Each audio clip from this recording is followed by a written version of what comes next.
always give my phone.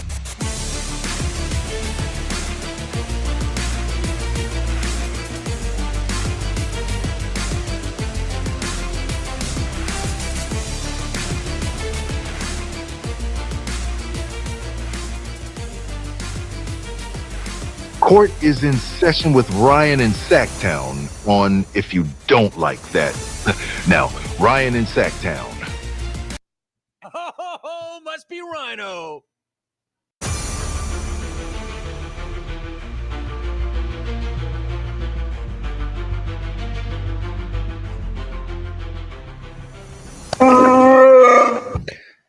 Adam Silver did not do WWE fans any favors by scheduling a basketball game on the same night as a Royal Rumble. Just kidding. We're here for Kings basketball. We can always watch that later. What's up, everybody? A lot going on in the land of Sacramento. We'll talk about it on the other side. Difficult matchup tonight. The Thunder, although a little bit of good news if you're the Kings. No Jalen Williams, who's been named to his first All-Star game. That helps the Kings out, but it doesn't move the line. It's still at 7.5. A lot of talk about De'Aaron Fox as well. We'll get into some of that. And we're going to have a heart-to-heart really quick on the other side. Just a quick heart-to-heart, and then we get back to it. Kings Thunder, we've got coverage all night for you. Halftime with Jerry, post-game with Napes. You know what it is. Welcome in to the pregame show on If You Don't Like That. Grant and Ryan, break it down. It's Sacktown, we're the crown. Needs to be more aggressive on the offensive end, but this is the time to get Williams, the D-line. Fox, goodbye. Oh, if you don't like It is that time. Your time to meet. Ryno. Ryno.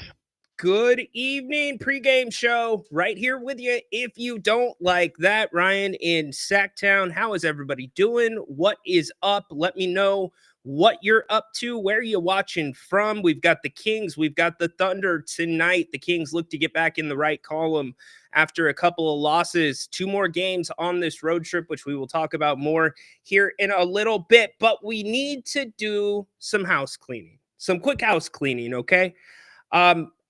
I've gotten some complaints as of late, and I run a pretty loose show when it comes to the Kings Court, and even here on the pregame show, even the postgame show to a degree. You know, we're not bound by the same rules as radio. However, there still is some decorum that we need to recognize and respect. And some of those complaints have come over language. And I get that we give you a lot of rope when it comes to not having to go through a screener. We bring you right onto this channel.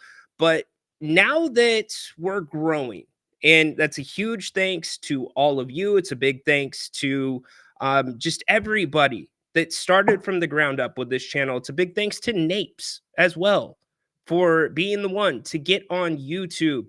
But there's a progression with that. And with that progression, you get more eyes from families on the product. So what I'm saying is have fun, be respectful. I'm okay with a well-placed 4-letter word, usually not the F word, usually not anything really bad, but we're going to clean it up a little bit on the calls. So I've had some people say we can't turn on your programming because of some of the language that comes across on the calls. So we don't want to take the calls away from you, but I'm just asking you, if you can you leave out the F-bombs? Can you leave out any of the explicitives that have to deal with your body per se? Because as much as we respect you as a viewer that's calling in, let's respect those that don't call as well. We don't want to lose either of you. So if we could just clean it up a little bit, it would be greatly appreciated. And I don't want to be a hypocrite. I will say a bad word here and there. I did it yesterday. I dropped a BS bomb. So I'm going to clean it up as well. But can we be cognizant of that? I know most of you are. Sometimes we get some people that toe the line. So I just wanted to start there. Thank you. I am sorry. I'm not trying to give you a lecture on a Saturday night. Do what you want in the chat. But if you're going to call in, the show, let's try to watch the language a little bit. All right. Let's get to it. All right. Kings Thunder tonight. This is a difficult one. Regardless of Jalen Williams not being available for the Thunder, SGA is a constant problem for the Kings. What are they going to do on SGA? You going to give some Keegan Murray on there? You going to do some Keon Ellis? What's the plan going to be? Here's what I will say.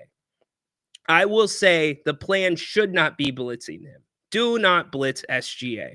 Play it straight up. If you're going to run some zone defense, zone it for a little bit, but don't blitz him. There was no reason to blitz Maxey last game. That drove me nuts, especially right out of the gate. A team that's on the second night of a back-to-back, let them get in a race. Let them get into a track meet with you, as opposed to trapping in bad places, which then leaves NBA players wide open for shots. So that's going to be something I'm looking for tonight.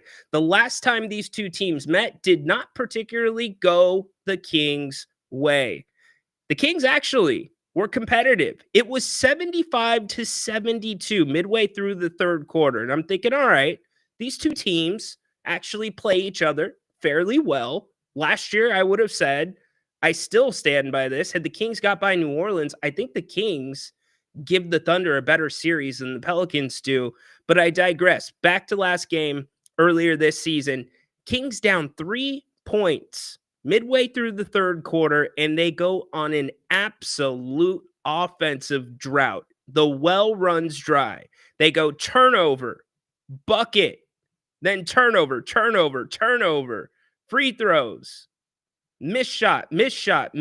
Before you know it, end of the fourth quarter, 97-84, Thunder have the lead. It was a wrap. It was done. The Thunder run away with it to the tune of 130-109. So what are you expecting tonight? Where are your expectations for the rest of this road trip? Certainly, we have not talked about the elephant in the room. That is De'Aaron Fox. We will talk about it here in a minute. Let's go to the phones first. Dennis, what's up tonight? Yo, my man, what's going down? What up? Yeah, I was in some spaces earlier talking to some fans, talking to some San Antonio reporters. I guess they're reporting it was started as a 4-team trade and then went to 6, and then somebody pulled the rug.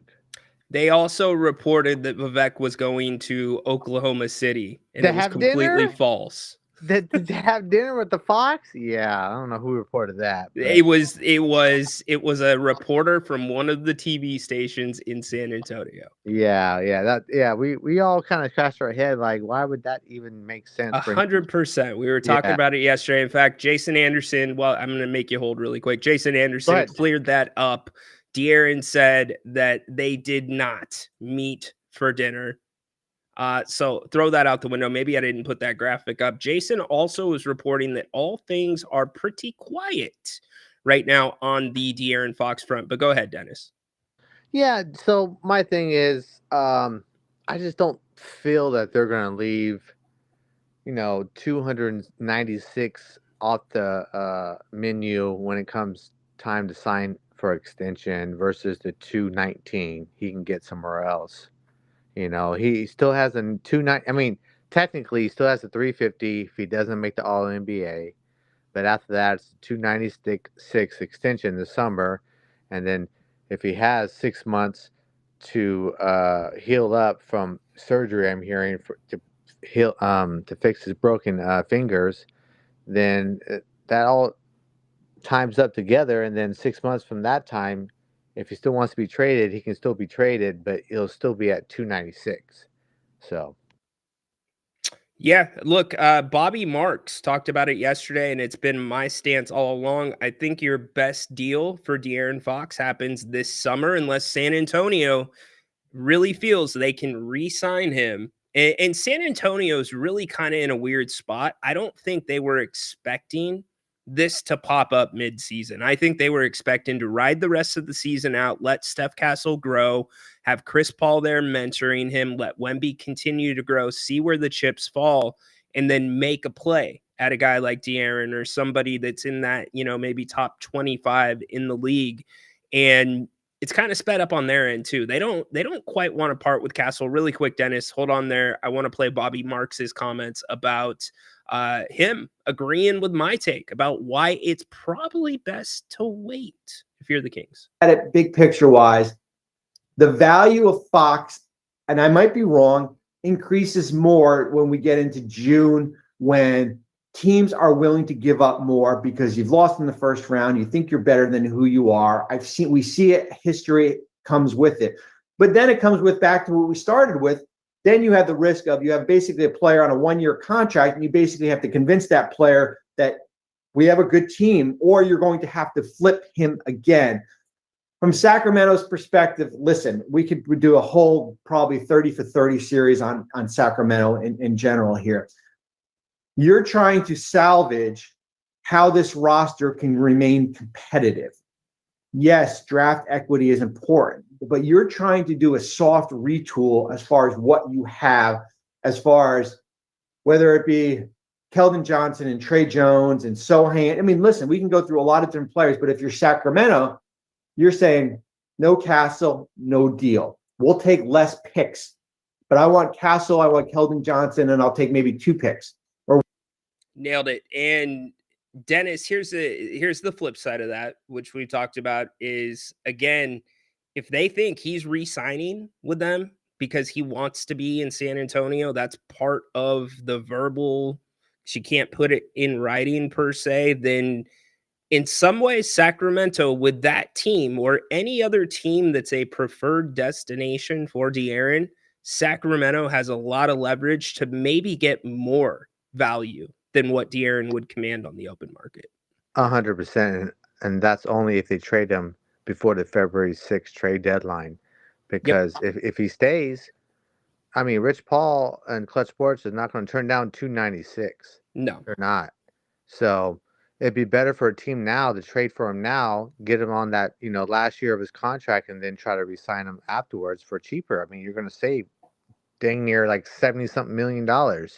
Versus if you let him stay with the Kings, and this ownership's not going to not give him 296. This Vivek is going to give him 296 out the door all day.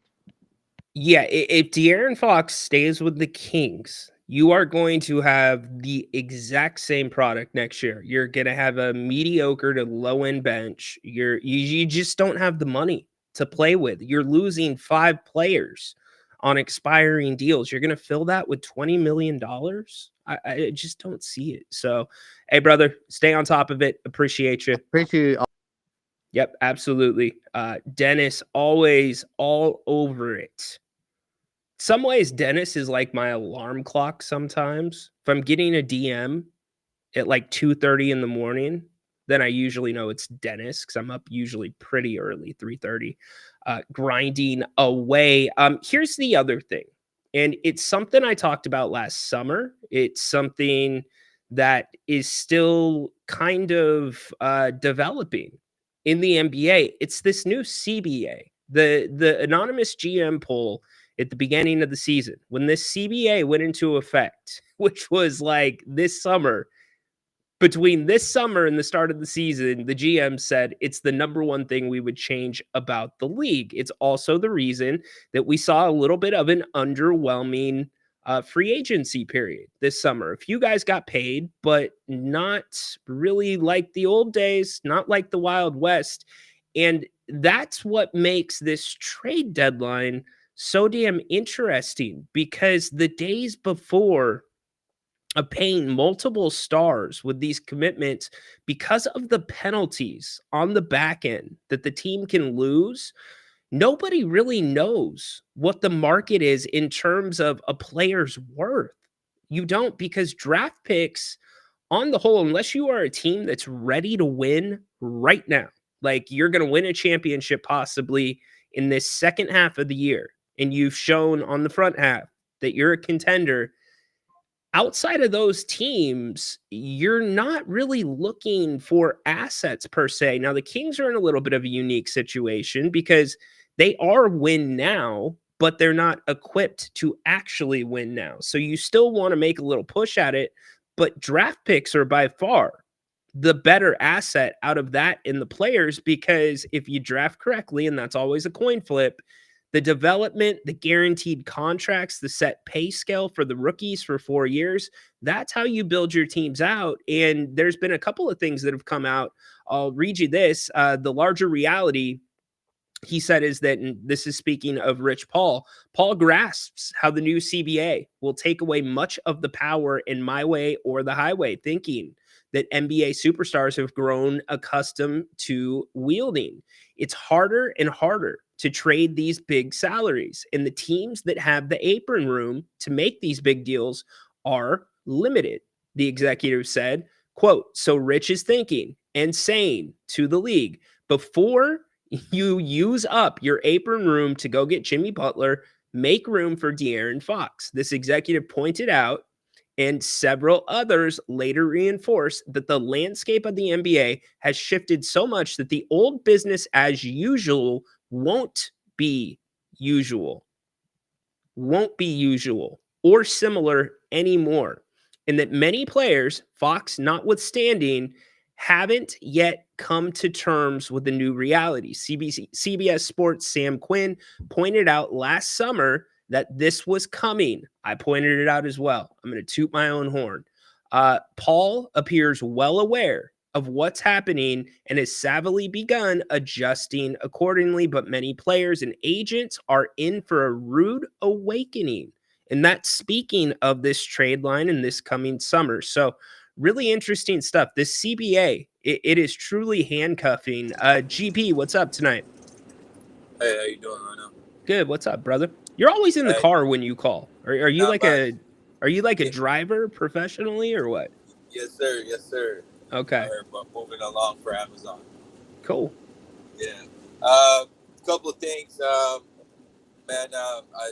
I do see that the new rules of the CBA have, like, because we're not here. Because I feel like with the week to go with the deadline, we would have already heard news on some trades happening. So I feel like that is making teams stay put in their place.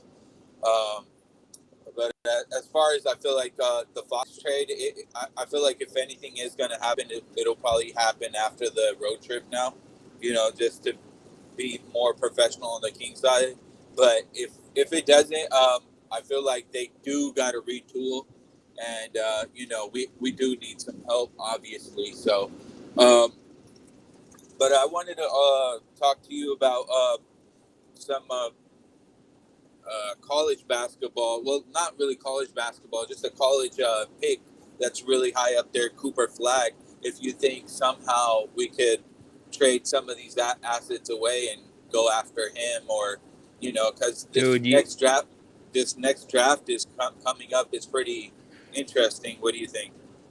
You're gonna have to have the number one pick to get Cooper Flag, and or even like the second or third pick, because I feel like him, Ace Bailey, or even maybe Ron Harper Jr. or like Cohen Carr. Like this draft has good athletes, I would say, and good basketball players with good IQ. So I think with the way the Kings are thinking right now, and I agree completely with their thinking, I don't think they would put all their eggs in the basket of trying to get a top 3 pick. I mean, unless it's part of a bigger deal that also lands you players that can play right now. But let's talk draft picks a little bit later. It's too soon for that for me, but I appreciate it, GP. Yeah, no, is because the Spurs have a top draft pick, correct? Is the Spurs have they have a 2025 unprotected and a 2027 Atlanta first. They have 2 first-round picks to deal with. Yeah. Okay. So like that's all I'm saying is if we can get our hands on one of those, that would help with the rebuild. But I feel like we just got to retool around Sabonis, Malik, and Fox. You know, and if it's not Fox, you know, Keegan at least, and get the ball rolling there. Yeah, Appreciate you know you. what? I hear you. Appreciate you, GP. Drive safe, brother. Yeah. I completely hear you. The problem is your window is now. DeMar DeRozan already said it a couple of days ago. It's like I don't want to be playing 5 more years. And when you bring DeMar in, and also you look at the Kings contracts. We did a big show, and thank you to the over 2,000 on YouTube that checked out yesterday's show. But here's the Kings financial situation for the next 5 years.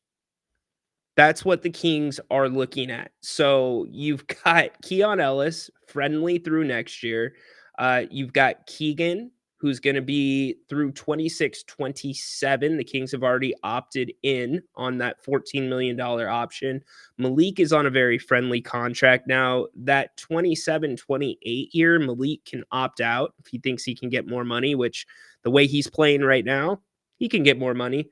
And then you got to start thinking about Domas. You've got to, I mean, assuming you like what you have amongst 5, 6 pieces on this team, you are set up very well if you can use Fox's money. If you can use Fox's money and you can end up turning that into, whether it's through trade, whether it's through draft picks, more players, because again, if you re-sign De'Aaron Fox, let's just talk about this really briefly while you're looking at this. If you re-sign De'Aaron Fox, and assuming the Kings don't make any other deals, you've got the 4 contracts between Len, McDermott, Crowder, McLaughlin coming off the books. Then you've got Trey Lyles. That's the money you technically have to play with. So you're going to fill 5 roster spots with $20 million. So if I'm Vivek, here's my pitch. If I'm Monty McNair and Vivek's like, I want to win. I want to win. I want to win. Well, Vivek, here's what you can do. You can decide to part with Fox, which I said yesterday, I felt more strongly, and I feel it even more now. The Kings approached Fox first. The Kings approached Fox first. It was not Rich Paul. De'Aaron did not ask for a trade.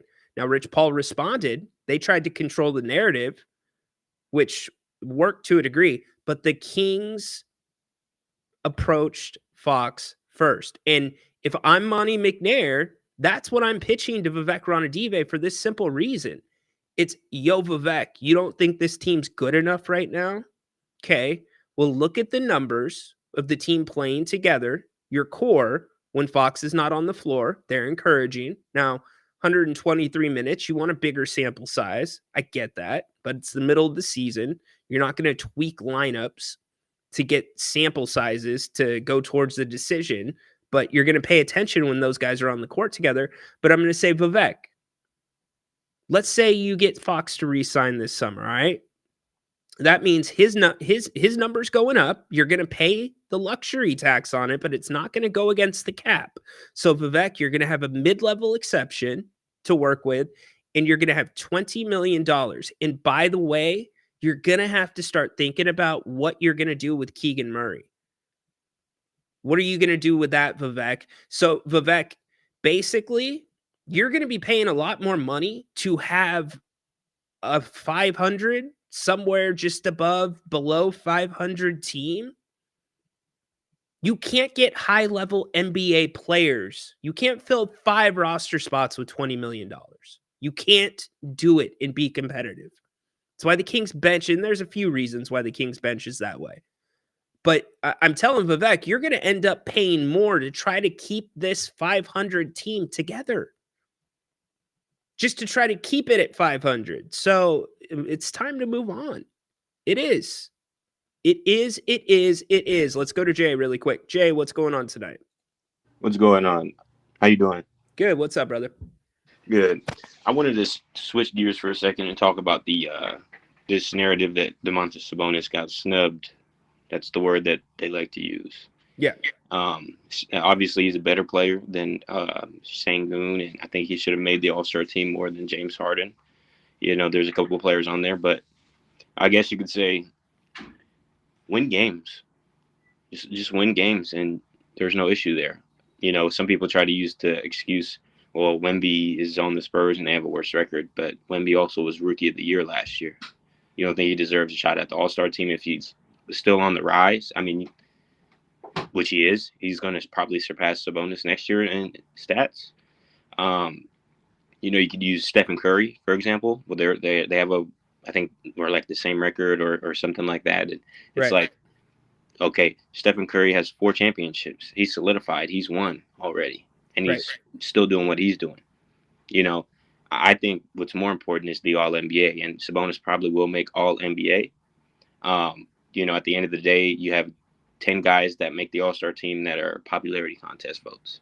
I don't really care about this. No one watches the fashion show of the NBA. This is what it is. It's a fashion show. Hey, come look at our best players, guys. This, that, and the third.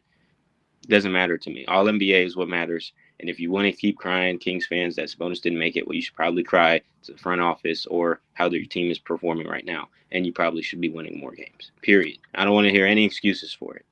Here's the first problem with the All-Star team and the All-Star process. Why are you only doing 12 players per team? When there's only so many minutes to go around. I understand. I mean, it's not as much about the minutes in the game. Look, here's the first thing, Sacktown. I said it yesterday, and you're lying to yourself if you believe anything else. Domantas Sabonis's game does not translate well to the All-Star game. It just doesn't. You'd be watching very fundamental basketball. It would be boring. It just doesn't, okay? But, Jay, to your point, it speaks to a couple of things. That these individual awards for years now have been graded on a team curve. I'm gonna hop out. I gotta go real quick, but I'm gonna keep for listening. Sure. All right, thanks, Jay. These awards are as much about what the team is doing as what the individual is doing, especially when it comes to all-star voting. So you either need to say fix the system, which how do you do it? I don't think it matters. I think you either, especially with this new format, where they're going to make 3 teams of all-stars and then they're going to take the winning team from the Rising Stars game. No, what you should have done is put 3 extra all-stars on each team, round it out so it is exactly like an NBA roster, same as an NBA roster, and then you take the MVP from each team playing in the Rising Stars game. And now you have your 4 teams of 8. But Sabonis did not get snubbed. Anybody that thought Sabonis realistically, and I respect Kyle Draper a lot. I like Drapes. Just had a good chat with him a couple of weeks ago down in Stockton. Respect Kyle Draper. But, I know he was on the radio like Sabonis is going to be an all-star. No, he's not. When you play in Sacramento, you have to do twice as much to get half of the positive recognition nationally. Period. End of story. It's just how it is. And you barely have to do anything negative to be the top headline. So Sabonis is more deserving than Şengün, but the way the system works, Şengün should have been chosen over Sabonis. Period. End of story. I'm sorry. Now, Sabonis probably makes it on. Will, you are called in, brother. I'll come to you in a second. Sabonis probably makes it on as an injury replacement. It's either going to be him or Norman Powell. I can see a bigger argument about James Harden than I can Şengün. And I know Sabonis's numbers are better across the board, but again, team thing. When was the last time an MVP was on a losing team? Doesn't happen. That's why Sabonis got how many votes last year for MVP? I think he may have got 1 off the top of my head. Will, what's up tonight, brother? Hey, love the show. So I don't think they think about trading Fox without him getting hurt for that stretch. When they put Keon Ellis in, the Kings look great. They kill the Celtics, kill the Warriors, and you've brought it up a bunch of times. That's their best starting lineup, right? With Keon Ellis instead of Fox. And Malik Monk looks great. His connection with Domantas Sabonis, arguably better than Fox and Sabonis. So I think the move is trade Fox now, have that be your starting lineup, and then you just get a bunch of picks back. What are your thoughts about getting Bradley Beal in, right? To just solidify the bench. All it would be is, you have that great starting lineup, and then you get Beal in. You have the 3 first-round picks from the Suns, and then you also get the picks from Fox. Sure, the Spurs don't want to trade Castle or any of these players. I don't really want any of the Spurs players anyways. I think they're overrated.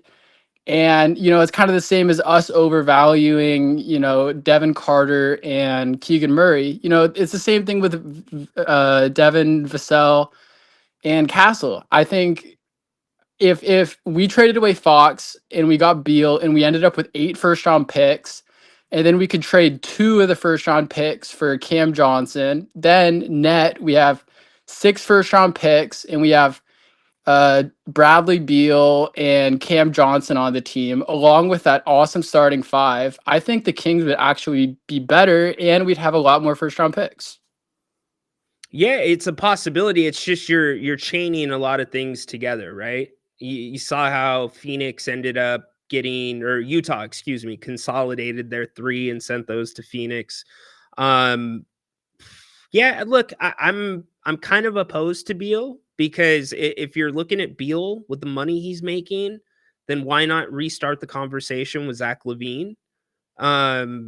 But yeah, I see what you're saying. I think it's a decent argument. I don't know. And, I'll look at the Spurs again. A second look. I do like, and I know I'm in the minority, Will. I like Keldon Johnson a lot. I think his length is pretty good. I think he shoots the 3 ball well enough. He's killed the Kings a couple of times. And that's a position of need. So I'm looking at like position of need right now that somebody can step into, because as much as we think this Kings team is far away, we're not. And to your point, Will, the West is in such a weird spot right now, brother. It's like, what's going to happen here? Because you've got 3 teams that are on the way up. It's obviously Oklahoma City, Houston, and Memphis. Those 3 are the class of the West. And the way they are set up financially, they are going to be the class of the West for probably the next, at least Oklahoma City, the next 7-8 years easily. But past them, it's like it's a crapshoot. Minnesota is kind of floundering. They're playing better right now.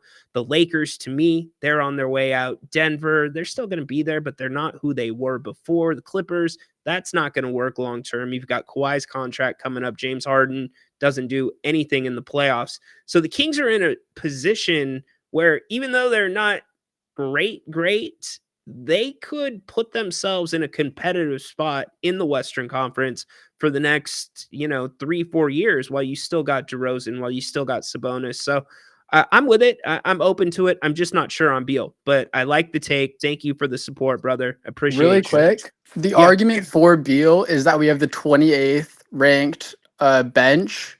And I think with Beal, we would not have such a shit bench. That's basically it. And so if we have a better bench on top of our best starting lineup, I think the Kings would be better. Sure, I don't love Beal, but if we're getting 3 first-round picks to take him on and our bench gets better, that's why you get Beal.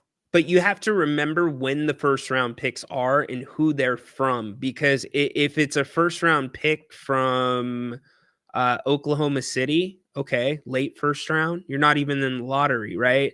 So I get what you're saying with Beal. The thing on the back end with Beal is the no trade clause. That cloudies things too, because then he's really hard to move. And some of these guys have perks and bonuses when they're moved. But hey, you're right about the bench. Bolster the bench. It needs it. Thanks, Will.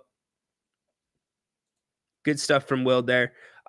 Good conversation going on by all you. Appreciate you. I just, Bradley Beal, I don't know if I can do that. I mean, he is rarely on the floor. And I know that San Antonio station has been reporting the Bradley Beal stuff, which just seems insane to me. Let me go and look at his contract really quick, because the last time I looked, it's obscene. He's like making more money than Booker, and it's further out. Beal, he makes 50 this year, 53 next year, and 57 the year after. You know, one trademark of this Kings team, and here's the other problem to that with Beal, it goes against the cap. You're not re-signing your own free agent. To a degree, that's why De'Aaron Fox re-signing here works. So the fact that it goes against the cap, I hate that, because there goes a lot of that money that we're talking about. And how are you going to make that work with, look, here's the other thing that I don't like about Bradley Beal, amongst others. I just don't, I don't see it. 57. I don't know. One trademark of the Kings, y'all, something, if you've been with the show for a while, you know what I'm going to say. But a trademark of this Kings team, whether you agree with Monty McNair or not, he's kept the roster and the payroll pretty fluid. And what I mean by fluid is he's diversified pretty well. Now, Sabonis makes the most money on the team, fair, but that was signed, and by the time we get around to 27, 28, inflation, etc., cap going up, all that's more than a fair contract. Now, if you traded Sabonis today, maybe you take a little bit of a haircut because, in a way, he's a little bit of a niche player. But other than Sabonis, every contract on this team is theoretically movable, meaning if something's not working with the Kings, they can zig, they can zag if there's somebody that's willing to trade with them. And I've really liked that about a Monty McNair front office. I talked about it all this summer. If you take on Zach LaVine, you take away that principle from, or one of the big principles that Monty has operated under. So you put Beal on this team, you are 100% taking that away. And maybe Beal's a great guy off the bench, but at $57 million, if he's missed as many games as he has over the past few years, how old is Beal, by the way? Isn't Beal like 34, 35? I want to say. That's tough. That is really tough. So, but I get it. I get it. It's a good call. You got to bolster the bench. And Will, on the whole, I completely agree with you. The Kings are going to have to get creative. And here's the other thing. Is Monty going to be the one that over the next couple of years is going to see a plan like that through? How do we know Vivek's not going to move on from Monty, etc.? And what about this reporting that the Kings might want Greg Popovich involved in a trade? Now, I am not reporting that. I am just repeating that there is reporting out there that the Kings might want Greg Popovich as part of a trade with the Spurs, which blows my mind. Like, if there was ever a Vivek Ranadive thing, that's a Vivek Ranadive thing right there. All the Kings, the Spurs, and anybody else thinking about Greg Popovich should be concerned with is his rehabilitation and his health and his recovery from a stroke. It's insane. Insane. So anyways, we bring you back in. Kings and the Thunder tonight. We are really close to tip-off. We are getting really close. We really haven't broke down the game much, to be honest with you. It's going to have to be, look, the Thunder, here's the key. Here's the key. If the Kings turn the ball over the way they have as of late, forget about it. There's so many games where the Thunder actually force more turnovers than they turn the ball over in a game. So the Kings have to be good with the basketball tonight. They've got to be excellent with the pick and roll. This needs to be a massive Domantas Sabonis game. You can't just get one shot from him in the second, third, and fourth quarter. That was BS. It's an uphill climb. This is a game the Kings should lose. I probably don't have them winning this game, but I am optimistic for this reason. They have played the Thunder well. I saw somebody put it in the chat earlier in the show. They said you can't have a bad quarter. You can't have one of those lulls. And if you have one of those lulls, if I'm Doug Christie, I'm calling a timeout immediately. You got to call a timeout immediately. Again, let me repeat the lull that the Kings went through in their last meeting that sealed the deal for them. The score was 75-72 midway through the third quarter. Thunder were leading. The Kings go on to miss a shot. They get 2 buckets. They turn it over. They get a bucket. Then they go turnover, turnover, turnover. Turnover, turnover, turnover. They get a set of free throws and then misses for another 5 possessions. Can't do that. By the end of the third quarter, the Kings were down 13. 13 with a team like the Thunder is about 25 with a team like Philly.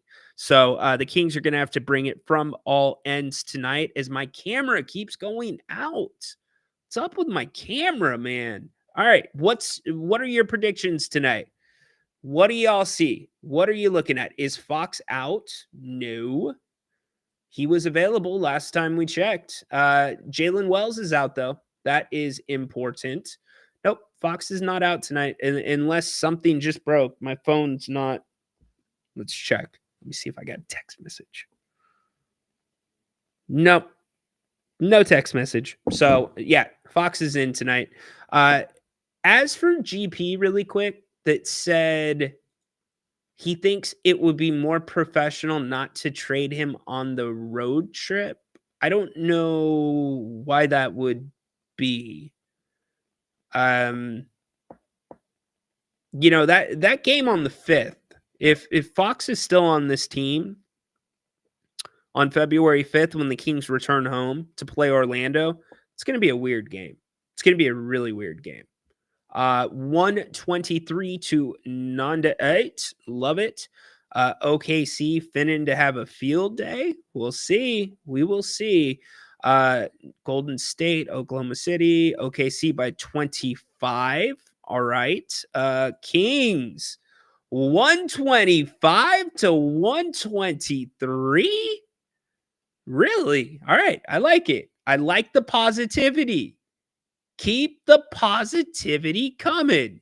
So you're telling me there's a chance? Yeah! How about that? Somebody's got the Kings winning. I love it. Mark Stein just tweeted that Fox is out. Hold on. We got time. It's 5 o'clock. Tip isn't until about 5:07, 5:08. Let's see. Did Mark Stein say that Fox is out? I tweeted that this morning. I'm like, pay attention to whether he's going to be active or not. Him, Keegan, and Monk shared a little moment earlier today at shoot around. Mark Stein didn't tweet anything along those lines. Yeah, De'Aaron Fox is playing. Get out of here. Come on. Don't do that. Also, do not put Royal Rumble spoilers in the chat tonight. I will not be a happy Ryno. I'm looking forward to watching that after the game. Yeah, there you go. 140-120 OKC. Dude, I don't want to see the Kings give up a ton of points again. I'm getting tired of that. If the Kings are blitzing SGA, forget about it. It's going to be a really frustrating game to watch. It is. I'm sorry. I am sorry. I'm not trying to be Mr. Negative. Y'all know that I'm Mr. Positive, but you're going to have a big one from Sabaka tonight. So don't forget, we are back, and we are with the one and only Mr. Jerry Reynolds, coming off of his birthday earlier this week, 81 years young. He'll join us at halftime. We'll break down the first half. Napes will be here as well. And then after the game, it's your show. It's the trademark show of this channel, the post game. We'll be taking your calls. Thanks for putting up with my little rants earlier today. I just want to make sure that, I want to make sure I'm acknowledging all of our viewers because each and every one of you matter to us, especially if we got younger kids tuning in. We did have a younger kid call the show not too long ago. He's a 15-year-old. So I appreciate all of you. We will have, whether the Kings win or lose, a ton to talk about tonight. So enjoy the first half. Jerry Reynolds, after the first 24 minutes, can the Kings shock the world? Only 7.5-point underdogs tonight. We will see. No Jalen Williams in this one. Again, number one key, do not turn the ball over. Oklahoma City is so good at it. See you at the half, y'all.